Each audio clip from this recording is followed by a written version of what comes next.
کسی کا صبر ضائع نہیں ہوتا، یہ بات یاد رکھنا۔ آپ کسی ظالم کے ظلم پہ صبر کر جاتے ہیں یا پھر کسی صابر کے اوپر آپ ظلم کر جاتے ہیں،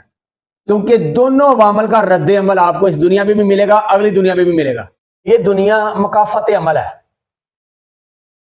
کیونکہ مکافات عمل کا مطلب بڑا سادہ سا ہے کہ جو آپ کرو گے سیم آپ کے ساتھ اس کا بدلہ آپ کو ملے گا۔ آپ اچھا کرو گے آپ کو اچھا بدلہ ملے گا،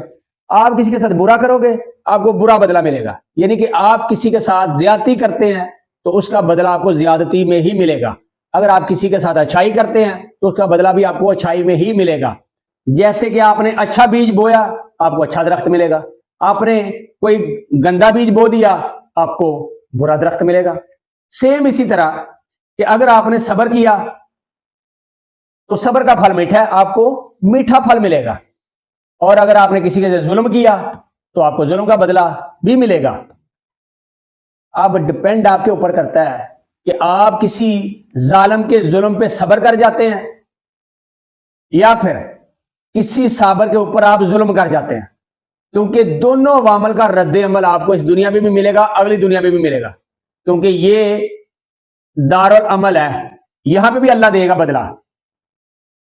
اور اگلی دنیا جو دار الجزا ہے وہاں پہ بھی آپ کو بدلہ دیا جائے گا۔ کیونکہ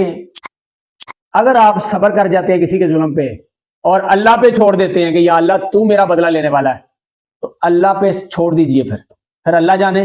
اس کے کام جانے، کیونکہ جس کا بدلہ اللہ لینے پہ آ جائے کوئی دنیا کی طاقت یا کوئی دنیا کا مائی کا لال ایسا نہیں ہے کہ اس بدلے کو روک سکے، کیونکہ سارے کام خود نہیں کرتے، سارے کام بندے کو کرنے بھی نہیں چاہیے۔ بہت سارے کام ہیں جو بندے کو اللہ کے سپرد کر دینے چاہیے، یا اللہ تو جان تیرا کام جانے، اور جس کا حساب میرا اللہ کرنے آ جائے، جس کا بدلہ لینے میرے اللہ آ جائے، تو پھر اس سے بڑا بدلہ لینے والا کوئی نہیں ہے۔ تو بڑی سادی سی بات ہے کہ جو آپ نے اس دنیا میں کمایا وہ آپ کو ملے گا، یہاں پہ بھی اس کا سامنا کرنا پڑے گا، اگلی دنیا میں بھی سامنا کرنا پڑے گا۔ اب آخر میں ایک چھوٹی سی بات ہے، کسی کا صبر ضائع نہیں ہوتا، یہ بات یاد رکھنا، یہ اپنے پلے باندھ لیں بات کو، کہ صبر اگر آپ نے کر لیا نا تو یہ ضائع نہیں ہوگا، آپ کو اس کا بدلہ ریگارڈ ہر صورت ملے گا۔ اور اگر آپ نے کسی کے اوپر ظلم کر لیا تو ایک ایک رائی کے برابر آپ کو اس کا حساب بھی ملے گا، کیونکہ اللہ قرآن میں 30ویں پارے میں فرماتا ہے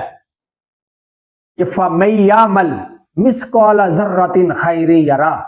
وَمَن يَعْمَلْ مِثْقَالَ ذَرَّةٍ شَرٍّ يَرَهُ، کہ ایک رائی کے برابر بھی کسی کا بدلہ رکھا نہیں جائے گا، ایک رائی کے برابر کسی کے اوپر زیادتی نہیں کی جائے گی۔ تو کیسے پاسبل ہے کہ آپ صبر کریں کسی کی زیادتی پہ اور پھر اللہ اس کا بدلہ آپ کو نہ دے، یا پھر آپ کسی کے اوپر ظلم کریں تو پھر اللہ اس کا بدلہ آپ کو نہ دے؟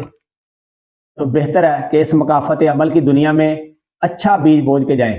اچھا عمل کر کے جائیں، صبر کر کے جائیں، ظلم کر کے کبھی نہ جائیں، کیونکہ ظلم برداشت نہیں ہوگا جب آپ کے اوپر پھر واپس آئے گا۔